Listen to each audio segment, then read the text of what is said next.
నిజ నిర్ధారణకు అంతిమ నిర్ణయం డిఎన్ఏ టెస్ట్. ఉన్నది ఉన్నట్లుగా వాస్తవాలను శోధించి వివరించే మన డిఎన్ఏ టీవీ, మన రాష్ట్రం, మన ఛానల్. నమస్కారం. ఈనాటి వార్తా విశేషాలు. వైసీపీ అధినేత వైఎస్ జగన్ పై ముఖ్యమంత్రి చంద్రబాబు నాయుడు సంచలన వ్యాఖ్యలు చేశారు. జగన్ నంగనాచిలా మాట్లాడుతున్నారని, నోరు తెరిస్తే అన్ని అబద్దాలేనని ఎద్దేవా చేశారు. శనివారం చిత్తూరు జిల్లా యాదమర్రి ప్రజావేదికలో సీఎం ప్రసంగించారు. తనపై నరాసుర రక్త చరిత్ర అని దుష్ప్రచారం చేశారని చంద్రబాబు మండిపడ్డారు. డ్రైవర్ వీధి సుబ్రహ్మణ్యంను చంపిన ఎమ్మెల్సీ అనంతబాబుకు జగన్ సన్మానం చేశారని విమర్శించారు. తల్లి చెల్లిని చూడని వారు ప్రజలకు మంచి చేస్తారా అని ప్రశ్నించారు. అమరావతిపై గొడ్డలి వేటు వేసిన వ్యక్తి జగన్ అని, ఏపీ అభివృద్ధిని చూసి గొడ్డలి పార్టీ ఓర్వలేకపోతుందని ఆగ్రహించారు. కోడికత్తి, గులకరాయి నాటకాలతో కులమతాల మధ్య చిచ్చు పెడుతున్నారని, మత విద్వేషాలు రెచ్చగొట్టేందుకు పాస్టర్లతో డ్రామాలు చేయిస్తున్నారని ఆరోపించారు.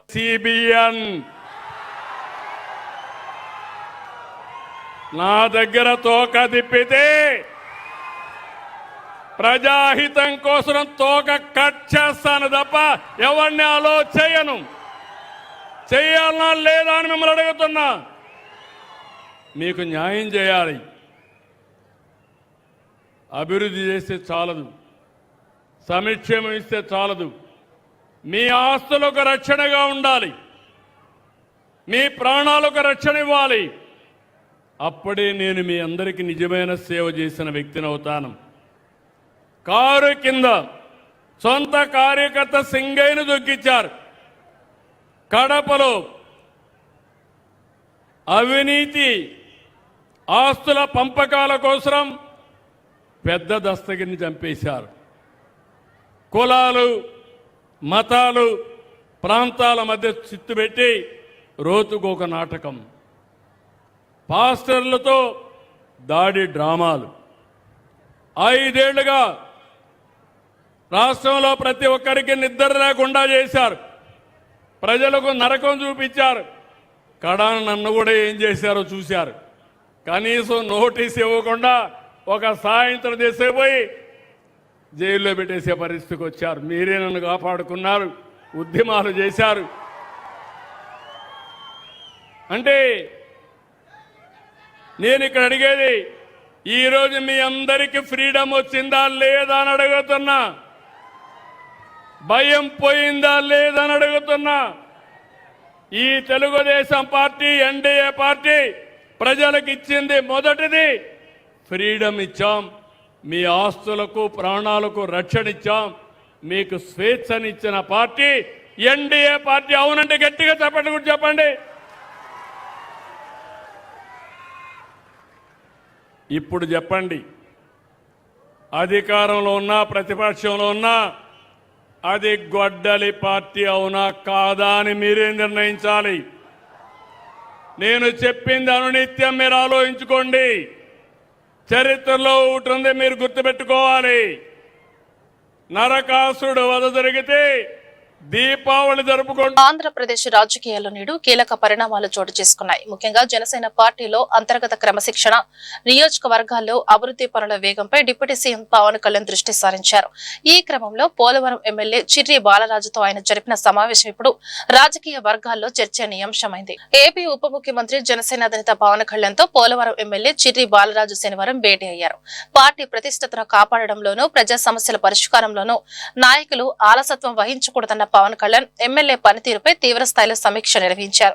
నియోజకవర్గ పరిధిలో ఎమ్మెల్యే వ్యవహార శైలిపై అందుతున్న ఫిర్యాదులు, వ్యక్తిగత ఆరోపణలపై పవన్ సూటిగా వివరణ కోరారు. దీనిపై స్పందించిన ఎమ్మెల్యే తన వ్యక్తిగత కుటుంబ వ్యవహారాలను చక్కదిద్దుకునేందుకు కొంత సమయం కావాలని కోరారు. దీనికి సానుకూలంగా స్పందించిన పవన్ కళ్యాణ్ 4 వారాల్లోగా తన వ్యక్తిగత వివాదాలన్నింటినీ పరిష్కరించుకోవాలని ఖచ్చితమైన గడువు విధించారు. రాష్ట్ర వ్యాప్తంగా మున్సిపాలిటీలను సంపూర్ణ పరిశుభ్రంగా తీర్చిదిద్దడమే లక్ష్యంగా ఆంధ్రప్రదేశ్ ప్రభుత్వం ప్రతిష్టాత్మకంగా ఆపరేషన్ క్లీన్ స్వీప్ కార్యక్రమాన్ని చేపట్టిందని మంత్రి పొంగూరు నారాయణ, ప్రభుత్వ విప్ బోండా ఉమామహేశ్వరరావులు వెల్లడించారు. సీఎం చంద్రబాబు నాయుడు ఆదేశాల మేరకు 4 వారాల పాటు ఈ ప్రత్యేక పారిశుద్ధ్య డ్రైవ్ నిర్వహిస్తున్నట్లు తెలిపారు. శనివారం నగరంలోని 25వ డివిజన్ సాంబమూర్తి రోడ్లో మున్సిపల్ శాఖ మంత్రి పొంగూరు నారాయణ, ప్రభుత్వ విప్ బోండా ఉమామహేశ్వరరావు సంయుక్తంగా రాష్ట్ర ప్రభుత్వం ప్రతిష్టాత్మకంగా చేపట్టిన ఆపరేషన్ క్లీన్ స్వీప్ కార్యక్రమాన్ని ప్రారంభించారు. ఈ సందర్భంగా వారు మాట్లాడుతూ మొదటి వారం రోడ్లు, బహిరంగ ప్రదేశాల శుభ్రత, రెండో వారం కాలువల పూడికతీత పనులు, చెత్త వేరు చేసే విధానంపై అవగాహన కార్యక్రమాలు, 4వ వారం పబ్లిక్ టాయిలెట్ల నిర్వహణపై ప్రత్యేక దృష్టి సారిస్తామని వివరించారు. ఈ కార్యక్రమంలో భాగంగా మంత్రి, ఎమ్మెల్యే స్వయంగా రోడ్లు ఊడ్చి డివైడర్లకు రంగులు వేశారు. 123 మున్సిపాలిటీస్లో ఆపరేషన్ క్లీన్ స్వీప్ అనే కార్యక్రమాన్ని యాక్చువల్గా ప్రారంభించాం. ఇది 4 వారాల పాటు జరిగే ప్రోగ్రాం. దీంట్లో ముఖ్యంగా ప్రజలందరూ భాగస్వామ్యం కావాలనేది మెయిన్ ఉద్దేశం. ఎందుకంటే నిజమైన స్వచ్ఛాంధ్ర, స్వచ్ఛ భారత్ని సాధించాలంటే ప్రజల యొక్క భాగస్వామ్యం కావాలా, ప్రభుత్వం అధికారులే కాదు. దాంతో ప్రజలు కూడా ఇన్వాల్వ్ అయితేనే ఇది సక్సెస్ అవుతుందని గౌరవ ముఖ్యమంత్రి గారు మొదటి చెప్తున్నారు. అందుకనే వారే స్వయంగా ప్రతి నెల 3వ శనివారం ఈ స్వచ్ఛాంధ్ర కార్యక్రమాన్ని ఒక్కొక్క జిల్లాలో ఒక్కొక్క నెల యాక్చువల్గా వారే స్వయంగా చేస్తున్నారు. అలా చేయడంలో ముఖ్య ఉద్దేశం ఏంటంటే ప్రజల భాగస్వామ్యం అయితే త్వరగా మనం సాధించగలం అనే ఉద్దేశంతో.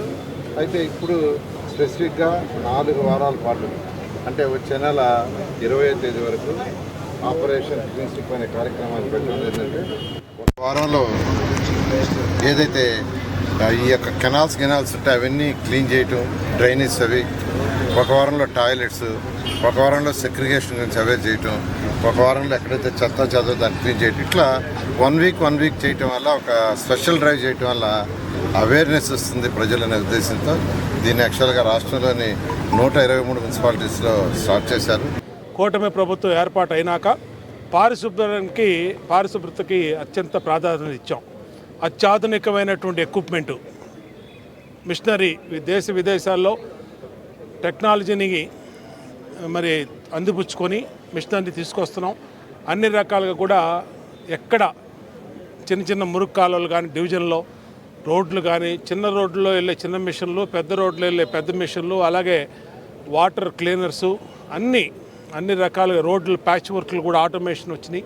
దాన్ని కూడా చేస్తూ ఉన్నాం. పెద్ద ఎత్తున ప్రజల ఆరోగ్యానికి ప్రాధాన్యత ఇవ్వటం వల్ల ఇవాళ విజయవాడ నగరంలో దాదాపు 7 స్టార్ రేటింగ్ విజయవాడ కార్పొరేషన్కి వచ్చింది.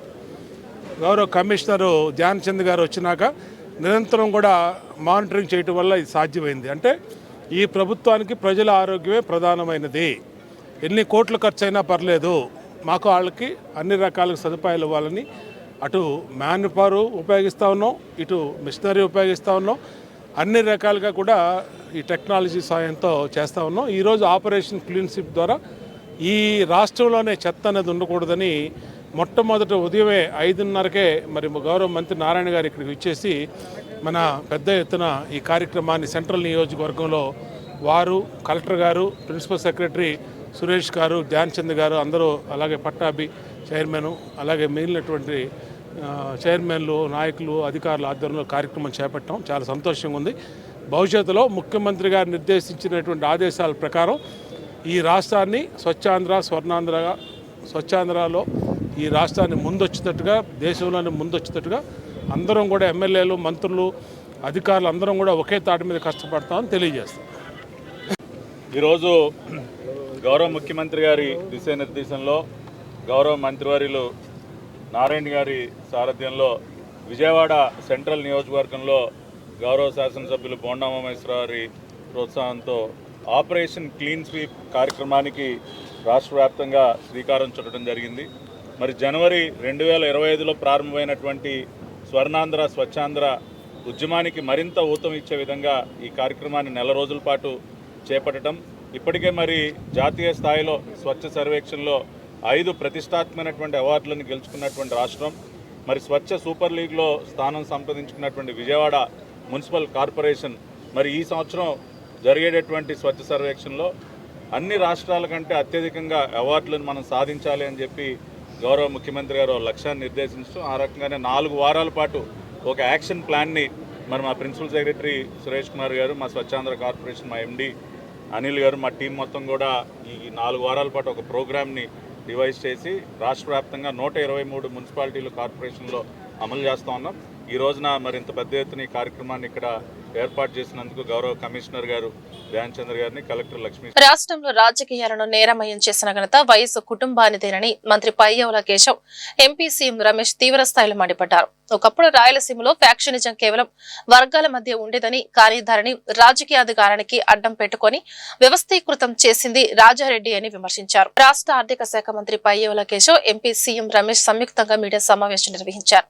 శనివారం బందర్ రోడ్లోని R&B గెస్ట్ హౌస్ లో జరిగిన సమావేశంలో వారు మాట్లాడుతూ పులివెందుల నియోజకవర్గంలో జరిగిన హింసాత్మక ఘటనలు, ఆకృత్యాలపై త్వరలోనే తెలుగుదేశం పార్టీ ఒక పుస్తకాన్ని వెలువరిస్తుందన్నారు. పార్లపల్లిలో తెలుగుదేశం నాయకుల ఇళ్లకు డైనమైట్లు పెట్టి పేల్చివేయడం, పశువులను సైతం సజీవ దహనం చేయడం రాజారెడ్డి కాలం నాటి క్రూరత్వానికి నిదర్శనమన్నారు. కృష్ణారెడ్డి హత్య జరిగిన సమయంలో రాజశేఖర రెడ్డి తాను హైదరాబాద్ లో ఉన్నట్లు ఎల్బీ సృష్టించుకునేందుకు అధికారులతో కావాలని గొడవ పడేవారన్నారు. జగన్మోహన్ రెడ్డి గారు బెంగళూరు నుంచి వచ్చినప్పుడల్లా ఒక వింత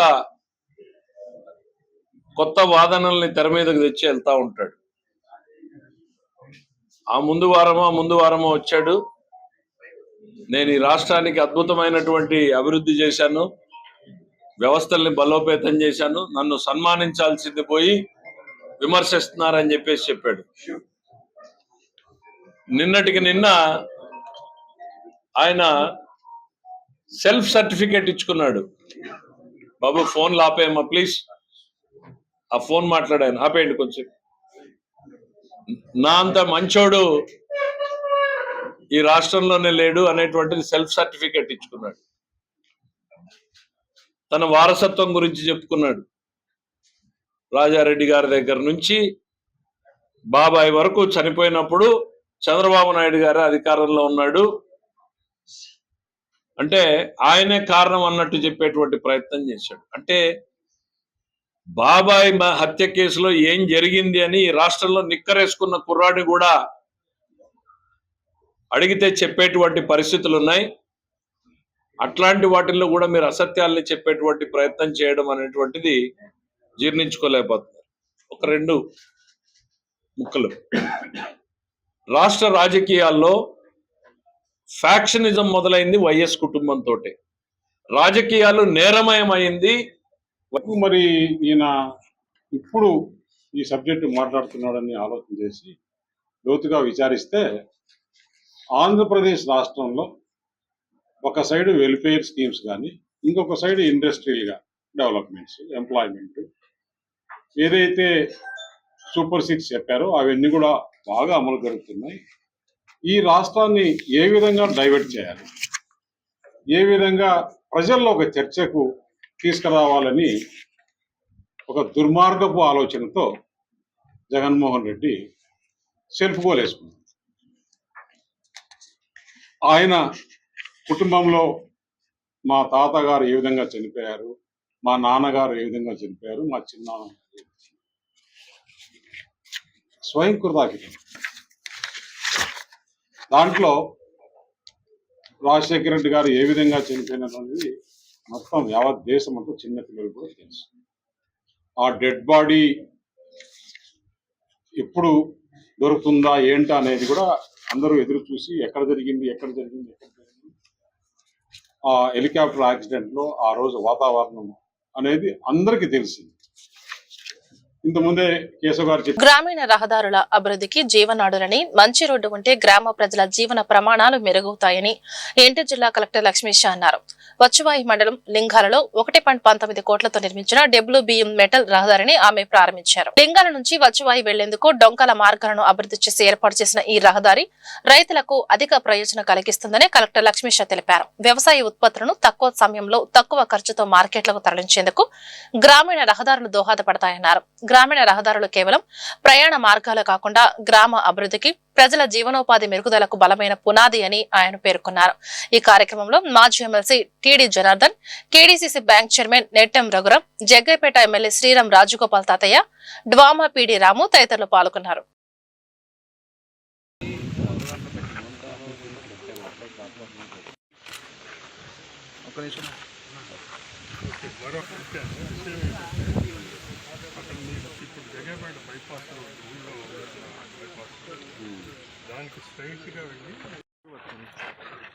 सर जोड़ रहा सर चार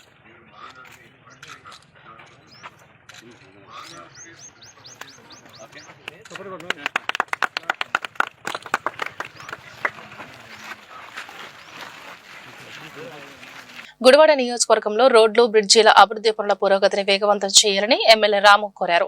సీఎం చంద్రబాబు గ్రీన్ సిగ్నల్ ఇచ్చిన గుడివాడ పోలుకొండ రహదారి పనులు వెంటనే ప్రారంభించాలని కలెక్టర్ కు విజ్ఞప్తి చేశారు. మచిలీపట్నం కలెక్టరేట్ లో జరిగిన దిశ కమిటీ సమావేశంలో గుడివాడ ఎమ్మెల్యే వెనుగండ్ల రాము సమస్యలపై ప్రశ్నల వర్షం కురిపించారు.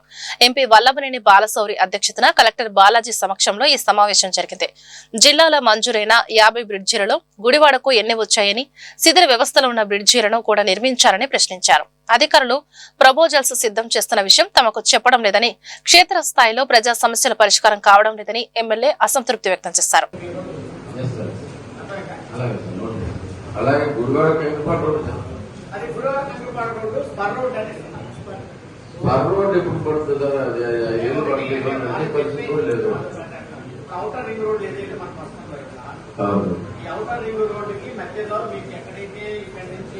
ఏ విలేజ్ నుంచి గుడివాడకి స్టార్ట్ ఉందో 6-7 కిలోమీటర్లు ఇస్తాము.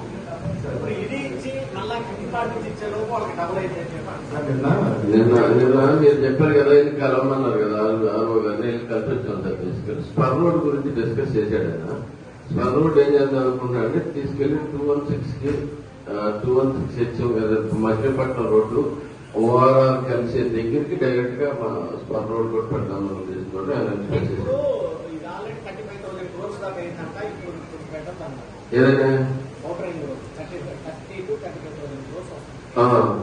స్పర్ రోడ్ లేదు కూడా ఇంప్రూవ్ చేయొద్దు అని చెప్పేసి స్పర్ రోడ్ ఇప్పుడు కూడా ఇంక్లూడ్ చేసింది. జస్ట్ అది శాంక్షన్ అయిన తర్వాత మనం తర్వాత మినిస్టర్ గారిని అడిగి 6 కిలోమీటర్లు 7 కిలోమీటర్లు ఉంటుంది. కాన్స్టిట్యున్సీకి ఒక్కొక్క వస్తుంది.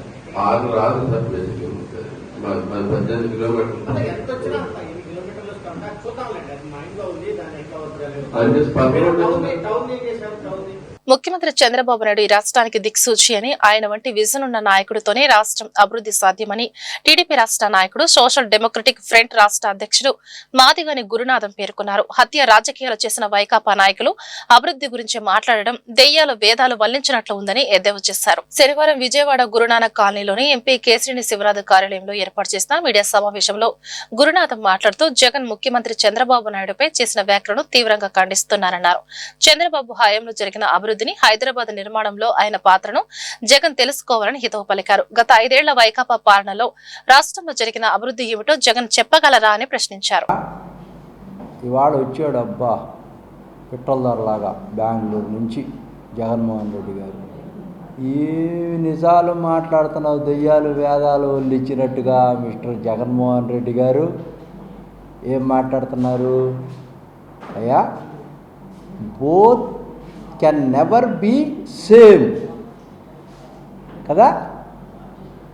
లైన్కెను నక్కకి, లైన్ చంద్రబాబు నాయుడు గారు, మీరు నక్క జిత్తులు వేసుకొని ప్రజలను మభ్య పెడదామనుకోవటం పొరపాటు. నువ్వు పిట్టలదొరలాగా ఎన్నిసార్లు చెప్తావు? చెప్పిందే చెప్పి వేదాలు వల్లిచ్చినట్టుగా ఇట్స్ నాట్ కరెక్ట్. మావిగన్ అంటే చూసి చంద్రబాబు నాయుడు గారు భయపడిపోతున్నాడంట. ఎస్, నువ్వు దాన్ని పేల్చలేక భయపడిపోయి దాక్కొని బెంగళూరు వెళ్ళి అటు నుంచి ఇంగ్లాండ్ వెళ్ళావు. ఇక్కడ 3 రాజధానులు పెట్టావు, ఉద్యమాలు 11 రెడ్ అయ్యావు. ఇప్పుడు మావిగన్ అంటున్నావు, 0 రెడ్ అవుతావు. ఇక్కడ ఒక్కటి నేర్చుకో, జగన్మోహన్ రెడ్డి గారు రాజకీయాల్లో ఉన్నప్పుడు ఇక్కడ జరుగుతున్నటువంటిదంతా కూడా నేనేమనుకుంటున్నానంటే, నువ్వు హత్యా రాజకీయాలు చంద్రబాబు నాయుడు గారు చేస్తున్నారు అని చెప్పావు. నువ్వు టపా పేల్చాడు బాలకృష్ణ గారు అంటున్నావు. టపా పేల్చాడు అంటే దాని యొక్క ఉద్దేశం ఏంటి? దళిత క్రైస్తవులకు ఎస్సీ హోదా కల్పించాలని డిమాండ్ చేస్తూ ఈ నెల 27న విజయవాడలో మహాగర్జన నిర్వహిస్తున్నట్లు humanity for victims foundation chairman doctor తోట డేవిడ్ రాజు, డైరెక్టర్ బుర్రి ప్రతాప్ తెలిపారు. ప్రభుత్వ ఆసుపత్రి సమీపంలోని వెన్యూ కన్వెన్షన్ లో జరిగే ఈ కార్యక్రమానికి కులమతాలకు అతీతంగా దళిత క్రైస్తవులంతా తరలి రావాలని వారు పిలుపునిచ్చారు. గవర్నర్పేటలో ప్రముఖ హోటల్లో జరిగిన సన్నాహక సమావేశంలో నేతలు తోట డేవిడ్ రాజు, బుర్రి ప్రతాప్లు మాట్లాడుతూ ఎస్సీ హోదా కల్పనలో దళిత క్రైస్తవులపై వివక్ష చూపుతున్నారని ఆంధ్రలో వ్యక్తం చేశారు. దళిత క్రైస్తవులకు ఎస్సీ హోదా కల్పించాలన్న డిమాండ్ ఉందన్నారు. మతం మారినంత మాత్రాన తమ ఆర్థిక స్థితిగతులు మారటం లేదన్నారు. ఈ గర్జన సందర్భంగా భారీగా సంతకాల సేకరణ చేపట్టి వాటిని జస్టిస్ బాలకృష్ణన్ కమిషన్ కు అందజేయనున్నట్లు వివరించారు. ఈ కార్యక్రమానికి దళిత క్రైస్తవులు పెద్ద ఎత్తున పాల్గొని జయప్రదం చేయాలని కోరారు. నమస్కారం. ఈ నెల 27వ తేదీన విజయవాడలో ది సుజనాది వెన్యూ కన్వెన్షన్ సెంటర్లో దళిత ఐక్య వేదిక అనేటువంటి మహాగర్జన కార్యక్రమాన్ని ఏర్పాటు చేశాం. దీని ఉద్దేశం ఏంటంటే దళిత క్రైస్తవులకు ఎస్సీ హోదా కార్యక్రమాన్ని, ఎస్సీ హోదా అనేటువంటి విధానాన్ని అమలు జరపాలని ప్రభుత్వానికి మేము దరఖాస్తు చేసుకోవడానికి ప్రజాభిప్రాయ సేకరణ కొరకు ఈ కార్యక్రమాన్ని మేము ఏర్పాటు చేస్తున్నాం. ఈ కార్యక్రమాన్ని హ్యుమానిటీ ఫర్ విక్టిమ్స్ ఫౌండేషన్ అనేటువంటి ఆర్గనైజేషన్ తరఫున మేము దీన్ని ఏర్పాటు చేస్తున్నాం. ఈ కార్యక్రమానికి అన్ని రాజకీయ నాయకులను, అన్ని రాజకీయ పార్టీల నాయకులు, అన్ని కుల సంఘాల నాయకులు, అన్ని మత సంఘాల నాయకులు, అన్ని సమాజంలో ఉండేటువంటి సామాజిక స్పృహ కలిగినటువంటి ప్రతి ఒక్కరిని కూడా మేము ప్రేమతో ఆహ్వానిస్తున్నాం. ఉద్దేశం ఏంటంటే వారందరూ కూడా దళిత క్రైస్తవులైన మీకు ఎస్సీ హోదా ఇవ్వడం ఇది న్యాయమే, ఇది ఇవ్వడం కొరకు మీ పక్షాన మేము కూడా నిలబడతామని వారందరూ కూడా చెప్తాము, మేము మీకు సపోర్ట్ చేస్తామని చెప్తే వాళ్ళందరూ మేము ఇన్వైట్ చేసాం. వాళ్ళందరూ కూడా ఈ వేదిక మీద ఒకే చోట మేము కూర్చోబెడుతున్నాం. వాళ్ళందరూ సపోర్ట్తో దళిత క్రైస్తవులకు ఎస్సీ హోదా వస్తుందని మేము ఆశిస్తున్నాం. అదే సందర్భంలో ఈ సంతకాల సేకరణ మేము తీసుకుంటున్నాం. దాదాపు ఒక 30 సంవత్సరాల నుంచి మా ఆవేదన, మా ఆక్రందన సంవత్సరాలు గడిచిపోతున్నవి. కానీ ప్రభుత్వాలు కానీ ఏ ప్రభుత్వం అయినప్పటికీ కూడా మా ఆవేదనను కానీ మా ఆక్రందనను కానీ పట్టించుకునే నాదులే లేని పరిస్థితుల్లో ఈ దళిత జాతి ఉందని చెప్పడానికి మేము చింతిస్తున్నాం. దానికి కారణం మా పూర్వీకులు దేవాలయాలకు వెళితే మీరు అంటరాని వారు మా దేవాలయానికి రావద్దు అని త్రోసివేశారు.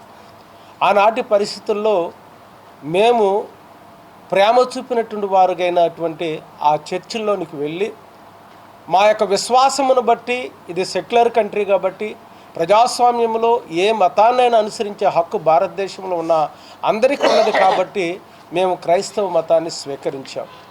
ఈ రోజున క్రైస్తవ మతాన్ని స్వీకరిస్తే మీకుండేటువంటి రిజర్వేషన్లు కోల్పోతారు అని తెలియపరుస్తున్నారు. ఇది ఎంతవరకు న్యాయమని ప్రభుత్వాన్ని మేము అడుగుతున్నాం. మేము క్రైస్తవత్వంలోకి వెళ్ళటం వలన మా ఆర్థిక స్థితిగతులు ఏమైనా మారుతున్నాయా? రాష్ట్రంలోని రాజకీయ పార్టీలు కాపులను కేవలం ఓటు బ్యాంకుగానే చూస్తున్నాయని కాపు రిజర్వేషన్ పోరాట సమితి, కాపు రాజ్యాధికార పోరాట సమితి రాష్ట్ర చైర్మన్ చనమల్ల ప్రసాదరావు విమర్శించారు. ముఖ్యమంత్రి చంద్రబాబు నాయుడు రిజర్వేషన్ల అంశాన్ని ప్రస్తావించడం లేదని, పవన్ కళ్యాణ్ సైతం మౌనంగా ఉంటున్నారని ధ్వజమెత్తారు. శనివారం గాంధీనగర్ ప్రెస్ క్లబ్ లో కేఆర్పీఎస్ రాష్ట్ర అధ్యక్షులు చనమల్ల ప్రసాదరావు మీడియా సమావేశం నిర్వహించారు. ఈ సమావేశంలో ఆయన మాట్లాడుతూ, ఒకప్పుడు రాజులుగా, సామంత రాజులుగా ఏలిన ఈ కులం నేడు రిజర్వేషన్లు లేక ఆర్థికంగా, రాజకీయంగా దిగజారిపోతుందన్నారు. గతంలో రాజశేఖర రెడ్డి, చంద్రబాబు, జగన్మోహన్ రెడ్డిలను కాపులు గెలిపించారని, ఇటీవల ఎన్డీఏ కూటమి విజయంలోనూ పెద్దన్న పాత్ర పోషించారని గుర్తు చేశారు. అయినా కాపుల సమస్యలు పరిష్కారం కాలేదన్నారు. చనమల్ల ప్రసాదరావు కాపు రిజర్వేషన్ పోరాట సమితి మరియు కాపు రాజ్యాధికార పోరాట సమితి రాష్ట్ర చైర్మన్ గా ఉన్నాను. ఇవాళ ఆంధ్రప్రదేశ్ రాజకీయాల్లోనే కాకుండా భారతదేశంలో రాజులుగా, సామంత రాజులుగా రాజ్యాలు లేనటువంటి ఈ కులం రోజు రోజుకి దిగజారిపోతున్నటువంటి పరిస్థితుల్లో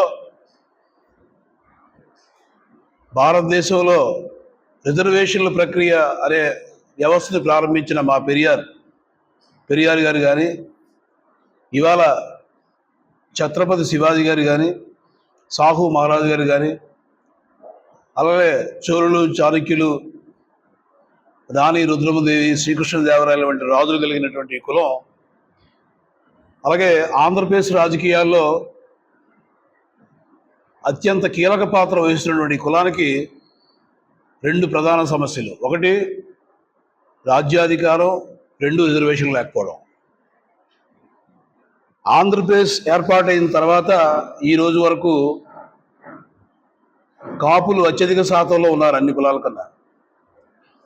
వీళ్ళు ఎన్నికల్లో కేవలం ఓట్ బ్యాంక్గానే ఈ రోజు వరకు ఆంధ్రప్రదేశ్ను పరిపాలించినటువంటి 2 రాజకీయ పార్టీలు అదే విధంగా చూస్తున్నాయి తప్ప ఈ కులంతో సమస్యలను పట్టించుకునే పరిస్థితులు లేవు.